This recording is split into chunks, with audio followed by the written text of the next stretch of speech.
So, thank you all for being here today. We have several members of Congress here, and we're here today at one of America's preeminent academic institutions on a very important day and a very important time. Throughout history, Columbia students have contributed to the great storybook of America's life and thought.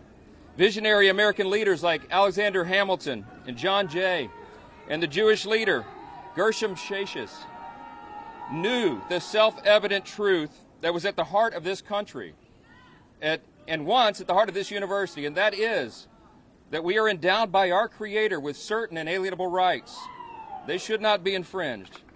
The founders and the great leaders who had come through this institution in the past believed in religious liberty. They believed in democracy. They believed in morality and virtue and the dignity of every human person. They believed in the free exchange of ideas, and they detested mob rule. We are standing here right now on the steps of the Low Library.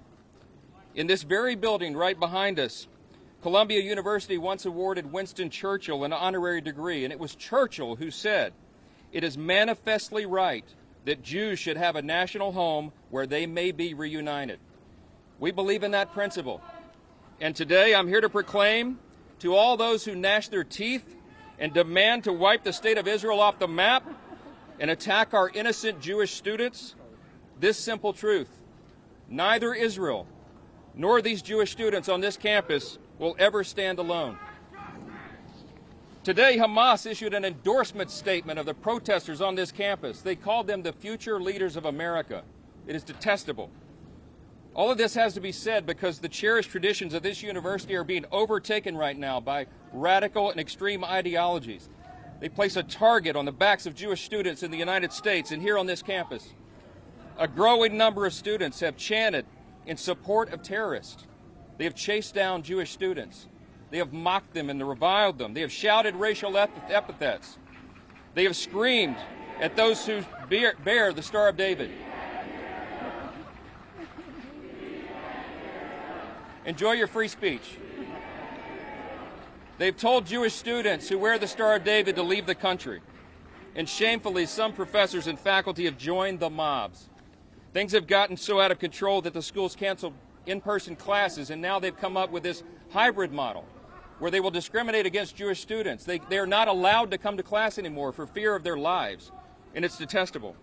As Columbia has allowed these lawless agitators and radicals to take over, the virus of anti-Semitism is spread across other campuses. By some counts, as many as 200 universities have a similar form of protest right now.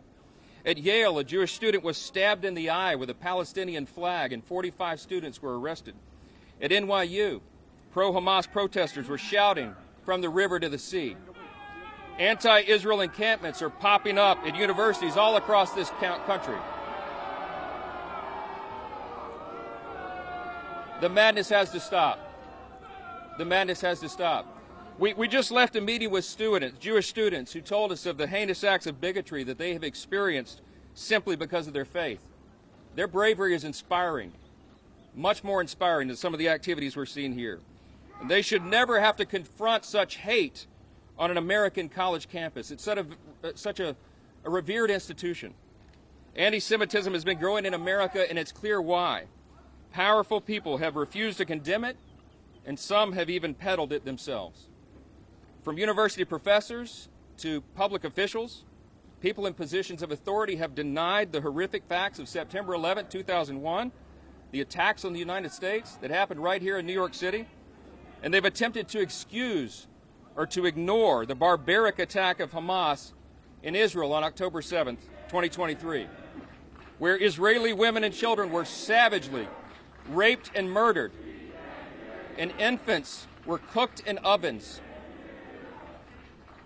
Crowds of radical activists have chanted death to America and on our own streets in this country, and sub-public officials have refused to condemn them. Others have openly defended these acts on campus, and the harassing and the intimidation and the threatening of innocent Jewish students simply because of who they are.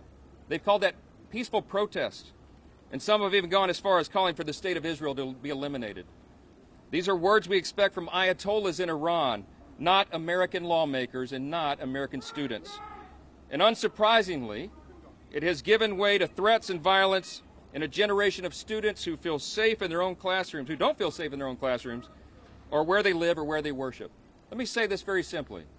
No American of any color or creed should ever have to live under those kinds of threats. That is not who we are in this country. Sadly, Columbia's administrators have chosen to let the threats, the fear, and the intimidation of the mob rule, to overtake American principles like free speech and the free exchange of ideas and the free exercise of religion. They have co-opted First Amendment arguments to protect genocide and to elevate the voices of anti-Semitism. They have proven themselves to be incapable of achieving their basic responsibility, which is keeping students safe. We just can't allow this kind of hatred and anti-Semitism to flourish on our campuses, and it must be stopped in its tracks. Those who are perpetrating this violence should be arrested. And I'm here today joining my colleagues and calling on President Shafiq to resign if she cannot immediately bring order to this chaos. As Speaker of the House, I am committing today that the Congress will not be silent as Jewish students are expected to run for their lives and stay home from their classes hiding in fear. In the House of Representatives, we've already acted to address anti-Semitism on campuses. We have passed a number of statutes to address this matter, and we call upon the U.S. Senate to act upon our legislation.